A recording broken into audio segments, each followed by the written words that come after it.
Hi, I'm John. This is my show, A Sports Reckoning. So, I think Sports Card Radio is doing an actual pump and dump as paid sponsors for Goldin auctions, right? So, when Ryan fucking does this here, when he starts doing this, you got to be clear that this is a commercial for Goldin. Okay, Goldin. That's a commercial. There's no way that Ryan would be giving Goldin all this advertisement unless Goldin is paying him to do it. It's one of these things that in the world is like, why do people pump and dump? Because the public is so stupid that they don't understand that they're being fucking pumped and dumped. You know, it's everything always has to go back to you. It's the only reason that they can pull these scams is if you're stupid enough to allow it to happen. I mean, it's always your fucking fault. It's always the customer. It's your fucking fault for being so fucking stupid that you don't fucking understand what's going on. And then you got all these people that have been scammed already, and they can't admit, they don't like, oh no, I don't want to admit that I was scammed and shit, so then they thumb down my video, and don't talk about him, block him, he's negative, and they put all this positivity. Yeah, you think it's positive because you've been scammed, and you now can't deal with the fact that you've been scammed, and so you want everybody else to shut up. Oh, don't tell me all that shit because that's going to make the value of my card go down. Dude, the card was never worth that. And now you're just going to allow somebody else to get scammed because you got scammed. Now you're encouraging other people to scam. And then you hire some fucking idiot like Ryan here from Sports Card Radio to be a fucking paid spokesmodel for Goldin as they do this big pump and dump fucking scheme and shit, right? So let's listen to what he says here. In my opinion, the 1952 Topps Mickey Mantle is one of 4 cards that transcends the hobby itself. Okay, so in his opinion, see, that's the technicality of why he validates himself and be able to say that. He just says, well, it's just my opinion. It's just my opinion. No, it's not just your opinion. You're Ryan from fucking Sports Card Radio. Your brand of your page is to expose frauds and expose people taking advantage of the community. So no, this is not just an opinion. This is your expert analysis of what is going on in the fucking community. You don't get to slide out by saying, well, this is just my opinion. Didn't you hear me say this is my opinion? Motherfucker. So now, he starts it off by saying 4 cards that transcend the sports card community. And he instantly starts off with what is widely understood as the number 1 card in all of card collecting, the whole card market that's ever existed. Now, the 52 Mantle. Okay, let's look at the caliber of the cards that he starts off with here. We're talking about iconic, valuable fucking cards, right? T206 Hannes Wagner. You know, the T206, we're talking about the biggest of the biggest cards and shit, right? The biggest of the biggest, the most, we're talking the Honus Wagner card. How many of those are even in existence? Because that's the only reason, if that Honus Wagner, if it doesn't have the story that he doesn't want his cards placed in the tobacco product, then it's not that card then, right? It's not just the player and stuff. There's this other story that all goes along with it that makes it so valuable. And look at right up at the big Goldin auctions. Let me advertise for Goldin. Is that a commercial or what? I mean, how much more does he got to throw it in your face and shit to say this is a fucking paid endorsement that he's taken from Goldin to fucking sponsor, that he's doing a commercial for fucking Goldin. 52 Mantle. The 1986 Fleer for Michael Jordan. Okay, the 86 Fleer Jordan, and at that price, because of the number of those that are out there, it's not just the fact that the number of them that are graded, it's how many are still sitting out there in collections or in unopened boxes. How many unopened boxes? And we know that from what I've seen, in an unopened box, there's supposed to be like 3 Jordans in every box, something like that. Okay, well, what's the count? What's the pop count on unopened boxes? It's an unforeseen factor. It's unknowable. We don't know the number of that and stuff. So how many more of there are out there? How many potential are still able to come about? And this price he's got there, $264,000. I thought those had gone under $200,000 and shit too. They were finding it hard to find somebody to pay $200,000 for those, right? So that Jordan card, nah, it shouldn't be worth that much and shit, right? I would say, 100,000 maybe. I could maybe justify saying maybe it should be worth 100,000, maybe, right? But 264,000, no, that's way too much and shit, right? But look at the cards and these players of what he just showed you, right? We're talking about iconic fucking cards and shit of players, right? Then here's where he pumps it up and then he dumps this shit on you. And the 1989 Upper Deck Ken Griffey Jr. rookie card, which we will talk about later, are the 4 cards, in my opinion, that transcend the hobby. Okay, those cards transcend the hobby. Those 4 cards transcend the hobby, right?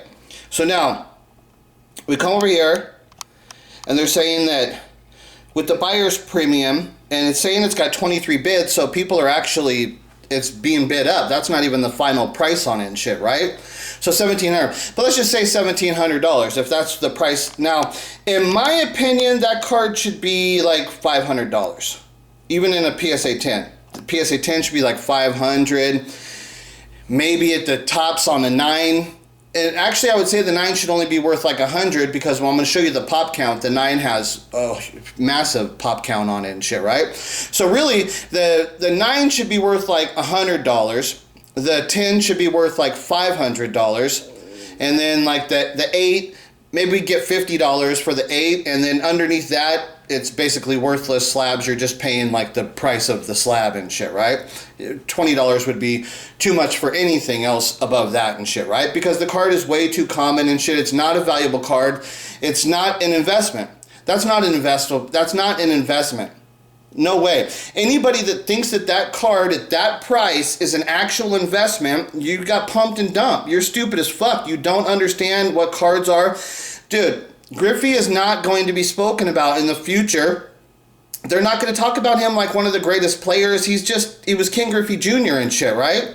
I mean, he just did not do it. He didn't do this shit. And the people still knocking Barry Bonds and shit. And it's like, dude, but at the time, the drugs that Bonds was taking at the time he was using them, as far as my understanding was, they weren't illegal. And was Bonds the caliber of the player of Griffey before he started using steroids? I think everybody would say, yeah, Bonds was the caliber of a Griffey player. But then he took the steroids and he became the best hitter that has ever existed in baseball. There's no arguing that. Barry Bonds was the best hitter that ever fucking existed when he got on the steroids. And he did it because he saw Mark McGwire and Sammy Sosa, and he saw the league totally endorse them. They did the big home run chase and stuff, right? He's seen how all the league loves them. And then Bonds is like, well, shit, I don't want to get left out here. Let me go ahead and start doing some shit. And then the reason why the league and everybody so jumps on Bonds is Bonds never admitted to his use because they offered him a deal.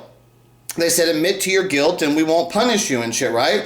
And Bonds said, fuck, you guys can't prove I was guilty. I'm not admitting to shit, right? But they all know he did it. Everybody knows that he was involved in shit, but they couldn't prove it. So that's why they're trashing him and trashing his name, trashing his legacy, won't let him into the Hall of Fame and shit. That's some bullshit stuff. It's not like Pete Rose, because people, when they talk about the Pete Rose, it's like, dude, Pete Rose gambled on his own fucking team, gambled on baseball while he's the coach. I mean, you're talking about, that's a big no-no. Then after he was caught, he still lied about it.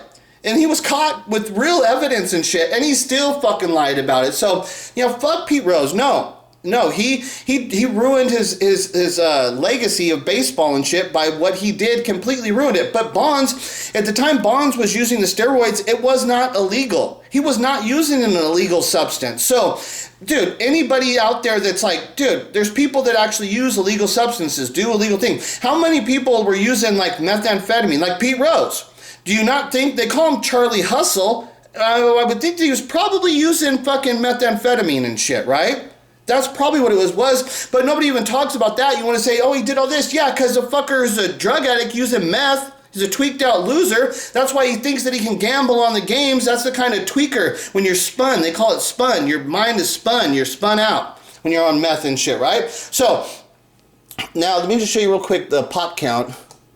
Okay, so this is a pop count. This is just PSA too, because this isn't how many cards are graded by BGS and stuff, right? How many Griffies are out there graded by BGS? There's got to be a lot of them. I mean, there's got to be even some SGCs and shit, right? But so the Griffey Jr. card, total has 98,000 cards graded, right? And now, so you technically got, oh, but look at the 10s only have 4,000. 4,000 is a fucking shitload. If you people like, if there's a car that's really rare, but if there's 4,000 of them in existence, then they're not rare. They're not rare.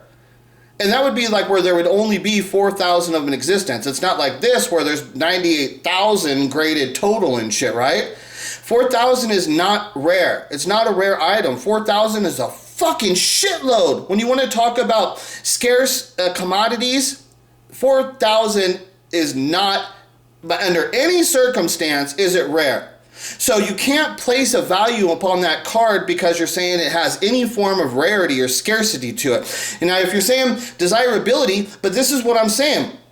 The only reason the public think that card is desirable at a price like that is because they've been pumped and dumped and they're stupid. And it's only because they think that there's a lot of other stupid people who they think, well, I was stupid enough to pay this price. There's going to be somebody else stupid enough to pay the price. And no, it's not. When the people who were alive during the time of where Griffey played, now all the people that like me, that I was in card collecting and I was a big baseball fan at that time and shit, right?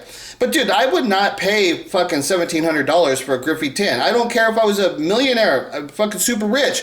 I wouldn't pay the price because it's not worth that. $500? Yeah, okay, I'd pay $500 to get one of those cards just to have it in my collection. Other than that, I'd just rather have a fucking raw one that looks centered. I'll just go get me a raw one that looks centered and looks nice for $100. Why the fuck am I going to pay those kind of prices for something just because it's got a stupid slab that says it's 10? So what? There's fucking almost 4,100 other ones. Plus, what about all the BGS ones that are out there and shit, right? And then you go to the 9s, almost 30,000. You go to the 8s, almost 40,000. So when you talk about the 8s, 9s, and 10s, you got fucking 70,000. 70,000. 70,000 idiots out there. And now those cards, so when you're looking at it as the number 70,000, right, you got to look at the number of those cards that are available. 70 fucking thousand. Now this is a song by a band called Dire Straits, singing the song Money for Nothing. Money for Nothing. And now I'm gonna zoom in on the words down here, right? Okay, so now listen to what he says right here. And you can see the words too. Listen. Oh, it was over there, so you can't. Let me just do it over there. Okay, so you can see it better. Let me play that again.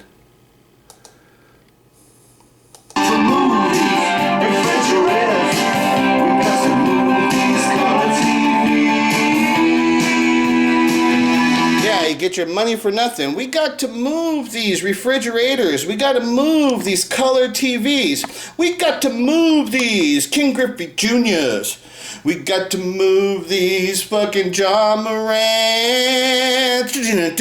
Get Sports Card Radio. He'll fucking pump it and dump it for us. Get your money for nothing. Because that's all you got to do. You go hire some fucking loser, like this fucking loser, like that loser. You go hire some fucking stupid loser out there who is for hire. He's a fucking prostitute for sale. You pay him, he will bend over and let you fuck him in the ass. It's all just a matter of fucking how much you're willing to pay him. Goldin saw that these guys were getting numbers on that Thursday live stream after. That's one thing with the Big Jeff thing, the whole setup, the lawsuit. Because Jeff sued them, it created like a bigger attention towards Sports Card Radio. It got them a lot of attention and shit, right? And now they didn't really get sued. They just got a letter written by Jeff, which also makes Jeff's name. Jeff is the kind of person that's like, he understands it, doesn't care about the bad advertisement. As long as you're saying his name. As long as you're saying his name and his name is big within the community, then Jeff gets to get the endorsement deals. He gets to get hooked up with the big companies. Because he doesn't care about you, the small population. Doesn't care about your fucking feelings. You guys are fucking nothing. You mean nothing to him. And you don't think that he would be able to, you don't think that they're willing to fucking do a deal where they're fake that they're going to sue Sports Card Radio, and then it's all just a big fucking scam to increase the popularity of Sports Card Radio so that you could validate them as they're the opposition, they're the voice of the community and shit, right? And then what do? Next thing you know, boom, they got a deal from Goldin, and he's out here pumping and dumping fucking Goldin's products. Because why? Because Goldin sees that there's a huge number of King Griffey Juniors out there, and as long as we can establish them at this kind of price, this is the only you got to move them now, because the people that are interested in those cards are getting old, and it's just a matter of time before nobody cares about those cards anymore. So now is the time. If you want to move them, you got to move them now. We got to move these refrigerators. They're just looking at them like refrigerators. We got to move these color TVs. They've got product in hand. You got to move this shit. And so how do they do that? This is how they do it. They hire these losers at fucking Sports Card Radio to fucking do this endorsement of the Goldin auction fucking bullshit. And then you get this loser, Ryan, who's totally for sale and thinks he's justified in fucking doing this pump and dump by starting it off by saying, well, this is my opinion. It's just my opinion. I didn't tell you to go buy it. Yes, you just did. You just told us that the 4 cards that transcends the whole fucking shit, the 52 Mantle, the fucking Wagner, the fucking Fleer Jordan, and the King Griffey Jr. That's the pump and the dump. It's a fucking scam. These fuckers are for sale. They don't give a fuck about the community, and they will lie and cheat and rob you because they know how fucking stupid you all are.